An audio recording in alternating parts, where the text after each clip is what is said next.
Assalamualaikum warahmatullahi wabarakatuh. Berjumpa lagi dengan saya Bayu Aji Prasetyo di video Insight. Baik, kawan-kawanku, saudara-saudaraku, dimanapun saat ini Anda berada. Pada kesempatan kali ini, saya mau membahas topik yang berjudul cara menguatkan otot keuangan.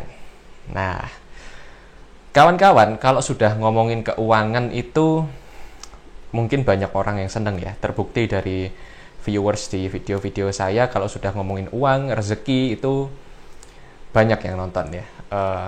Kecenderungannya seperti itu. Nah, mungkin karena ini merupakan sinyal bahwa banyak orang yang masih berkutat di tantangan keuangan, tentu saja ya. Karena dari statistiknya kan seperti itu. Nah, jika saat ini Anda merasa ingin menguatkan otot keuangan Anda, di mana efeknya nanti ke kapasitas penerimaan Anda menjadi membesar dan juga bayaran baik dari berbisnis, profit itu sendiri atau mungkin bayaran sesungguhnya ketika Anda berprofesi itu bisa lebih membesar. Nah, balik lagi ke judulnya, yaitu bagaimana cara menguatkan otot keuangan. Ya, jadi kita nggak akan bisa mendapatkan sesuatu yang lebih besar atau lebih berat lagi masanya kalau kita belum kuat. Ya, sejatinya seperti itu. Misalnya ini sama seperti otot kita lah ya. Kalau misal otot kita belum terlatih mengangkat 100 kilo, maka jika kita diberi 100 kilo justru bukannya bagus tapi malah menjadi petaka ya. Bisa jadi cedera, bisa jadi kesakitan tentu saja. Karenanya untuk menuju ke 100 kilo itu kan kita perlu latihan. Kita perlu mulai dari yang paling mampu yang bisa kita angkat ya. Tetapi nggak langsung nggak yang ngangkat yang ringan-ringan saja, tetapi yang lebih berat tetapi masih bisa kita angkat lah gitu ya. Misalnya kekuatan Anda ngangkat, kekuatan otot lengan Anda misalnya ngangkat 10 kilo ya, Anda belajar ke 12,5 kilo atau mungkin sampai ke rentang Anda masih bisa mengangkatnya. Nah, sama seperti otot beneran ya, otot keuangan pun juga perlu dilatih agar ia makin membesar, menguat hingga ia bisa mengelola besaran uang yang lebih besar daripada sebelumnya. Nah, bagaimana cara menguatkan? Pada prinsipnya sebenarnya sederhana ya, sama seperti otot. Kita perlu meningkatkan beban ya, meningkatkan beban tetapi secara terukur. Jangan langsung gede gitu ya. Misalnya kekuatan beban operasional kita di 10 juta per bulan, jangan langsung naikin jadi 50, jangan ya. Naikin menjadi 12,5, kemudian 15 seperti itu. Prinsipnya sebenarnya sesederhana itu ya. Ini kita bahas dari segi mental ya, dari segi mental, bukan dari segi teknis. Nah, itu prinsip dasar. Nah, tips-tipsnya seperti apa sih? Tips yang pertama untuk mengaplikasikan prinsip tadi adalah, yang pertama, kita perlu berani membayar dengan harga yang pantas ke orang lain. Misalnya, ada seorang pengusaha memerlukan jasa desainer, ya, dia menawarkan harga satu desain 100.000 contoh saja. Dan Anda, dan memang sebenarnya dari segi kualitas, ia pantas mendapatkan harga segitu. Ya nggak usah ditawar, karena memang pantasnya seperti itu. Kemudian jika Anda membeli, contohnya beli buah, ya, misalnya Anda membeli buah, dan dengan kualitas yang sebagus itu buahnya, atau barang ya, itu layak dihargai Rp100.000. Ya belajarlah untuk tidak menawar. Ya, karena memang nilainya seperti itu, segitu. Kalaupun nawar yang naik gitu ya, bukan nawar yang nurunin. Karena ketika nilai yang harusnya 100 Anda tawar menjadi katakanlah 90, tentu di level energi ada konsekuensinya. Bisa jadi nanti tanpa sadar Anda akan selalu cari yang orientasinya murah terus. Bukan yang berorientasi pada kualitas untuk meningkatkan kualitas hidup Anda tentu saja. Oke, itu yang pertama.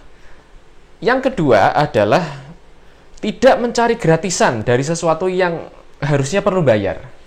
Nah, ini paling contoh paling konkret ya, yang suka bajak software gitu ya. Itu contoh yang kan harusnya bayar ya, software, misalnya software editing video. Saya pun juga dulu pernah begitu ya, membajak. Nah, ini kan itu kan sebenarnya hak atau karya dari orang yang mendevelop software tersebut, yang dia memiliki hak untuk dibayar jika karyanya digunakan. Nah, ketika kita nggak bayar yang harusnya bayar, itu kan kita sebenarnya sedang mendolimi si pencipta software tersebut atau produk tersebut. Tidak hanya software, film pun juga begitu. Saya dulu pernah di masa ketika nonton film tuh cari yang gratisan, download gratis gitu ya di internet. Tetapi akhirnya saya menyadari bahwa ini sebenarnya saya mendolimi.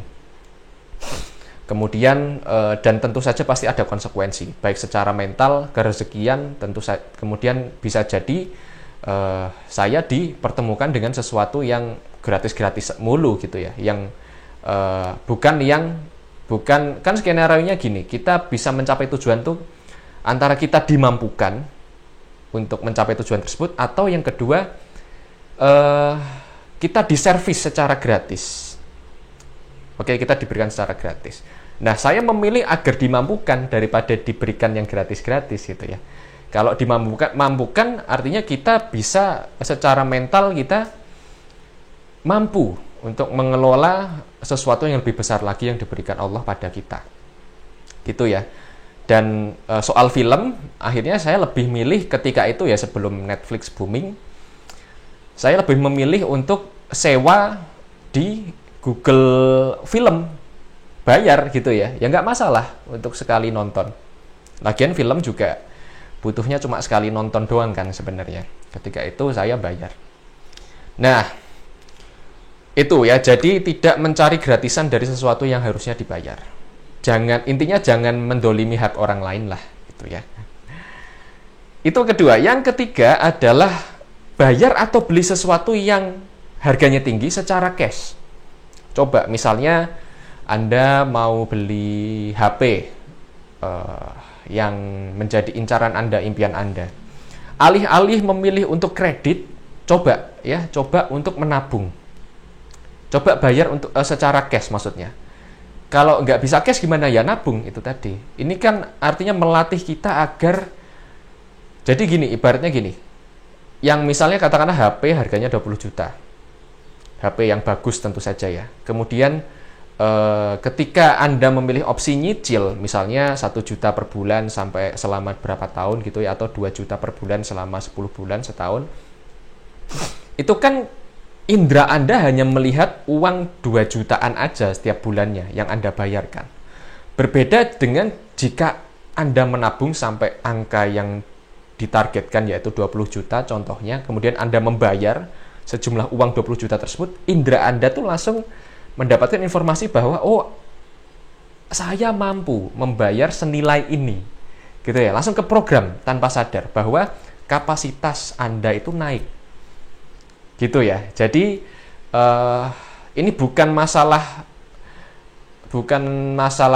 ini mungkin bisa jadi style juga ya, ada orang yang suka nyicil, ada juga orang yang suka bayar cash, tetapi kalau misal ingin meningkatkan kapasitas, ya mau nggak mau harus dicoba ya, harus dipraktikkan yang ini agar itu tadi memberikan kesan ke bawah sadar bahwa kapasitas saya bertumbuh membesar gitu ya. Itu yang ketiga.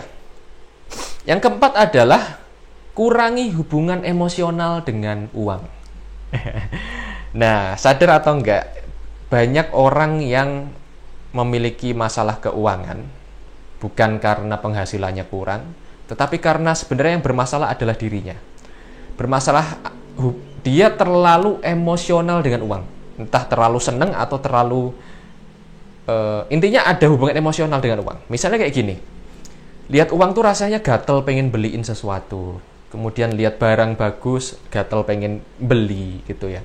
Intinya sangat emosional hubungan uang nih. Sangat tergerak pembeliannya itu karena emosi sesaat saja. Sedangkan uang itu merupakan sumber daya yang netral, di mana sebisa mungkin kita meminimalisir penggunaan emosi, tetapi lebih ke penggunaan data. Oke. penggunaan data dalam mengelola uang, sehingga kita bisa ngeposin keuangan kita sesuai dengan proporsinya. Dimana kita tahu ya, yang namanya manusia ini kan banyak perannya. Peran kita sebagai konsumen, sebagai orang tua yang menafkahi keluarganya, kemudian peran sebagai konsumen PLN, konsumen gas gitu ya. Dimana agar semua operasional kehidupan kita berjalan kan ini ada pos-posnya sebenarnya. Nah, kalau misal kita bisa berpikir jernih secara sadar, kemungkinan besar manajemen keuangan itu menjadi kecil, dan ini merupakan latihan mental kita agar kapasitas pengelolaan uang kita menjadi lebih besar, sehingga kita bisa lebih kuat lagi menerima limpahan uang yang lebih besar lagi dari Allah tentu saja ya, karena kita bisa mengelolanya. Sekali lagi, justru kalau misal kita belum kuat, dikasih yang gede malah jadi petaka, cedera nanti ya, bahkan bisa sampai masuk rumah sakit gitu.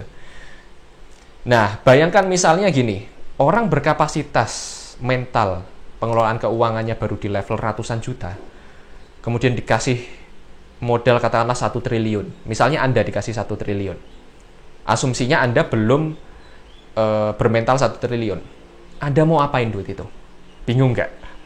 Atau misalnya kayak gini, Anda baru berkapasitas, misalnya Anda seorang pebisnis, mengelola bisnis yang perputaran uangnya baru ratusan sampai miliaran rupiah per bulan, tiba-tiba Anda disuruh atau diminta untuk mengelola perusahaan minyak atau oil and gas yang bernilai triliunan. Bingung nggak? Bingung. Berpotensi kolaps tentu saja perusahaan itu. Nah, jadi itu ya. Jadi pengelolaan, kurangi hubungan emosional dengan uang dan belajar pengelolaan keuangan. Itu yang keempat. Yang kelima, yang terakhir adalah belajar meningkatkan nilai uang. Ya, jadi salah satu skill agar kekuatan uang itu makin membesar ya, kita perlu memiliki pola dan juga skill atau kompetensi untuk mengelola atau lebih tepatnya meningkatkan nilai uang. Dan salah satu skill yang perlu dimiliki untuk meningkatkan nilai uang adalah meletakkan uang pada tempat yang tepat. Nah, penjelasannya seperti apa yang ini saya akan bahas di video terpisah ya. Insya Allah setelah video ini saya akan bahas tentang cara meningkatkan nilai uang. Ya, ini bahasan yang teknis ya, bukan yang mental. Kalau yang ini kan yang mental ya, nanti saya akan bahas di sisi teknisnya. Contoh-contoh studi kasus bagaimana cara meningkatkan nilai uang itu seperti apa. Agar nilai uang Anda yang misal katakanlah dari sekian, dari XX juta menjadi XXX juta. Atau lebih ya. Sekaligus ini untuk meningkatkan otot keuangan kita atau mental kita dengan main programming juga. Merupakan proses belajar. Oke, jadi demikian yang bisa saya sampaikan pada kesempatan kali ini. Jika Anda ingin belajar lebih dalam tentang mind programming, pemrograman pikiran untuk menciptakan perilaku sukses yang Anda butuhkan untuk mencapai goal, juga untuk menghilangkan mental block yang tidak memberdayakan, yang menghambat Anda mencapai goal Anda, silakan belajar di buku Kitab Sakti Mind Programming dengan cara klik link yang ada di deskripsi video ini. Kemudian jika Anda merasa suka atau mendapatkan manfaat dari video ini, Anda boleh mengapresiasi pembuatan video ini dengan cara neraktir kopi saya ya. Neraktir saya kopi juga boleh ya. Jika Anda merasa mendapatkan manfaat dan ingin mengapresiasi, Anda bisa menyatakan apresiasi Anda dalam bentuk traktiran kopi kepada saya. Bagaimana cara traktir saya kopi? Silakan klik link yang ada di deskripsi video ini. Terima kasih. Silakan share kepada siapapun yang menurut Anda membutuhkan. Silakan like jika suka. Silakan share kepada siapapun yang menurut Anda membutuhkan. Kemudian subscribe dan nyalakan tombol loncengnya agar Anda mendapatkan update terbaru dari video-video saya. Terima kasih. Wassalamualaikum warahmatullahi wabarakatuh.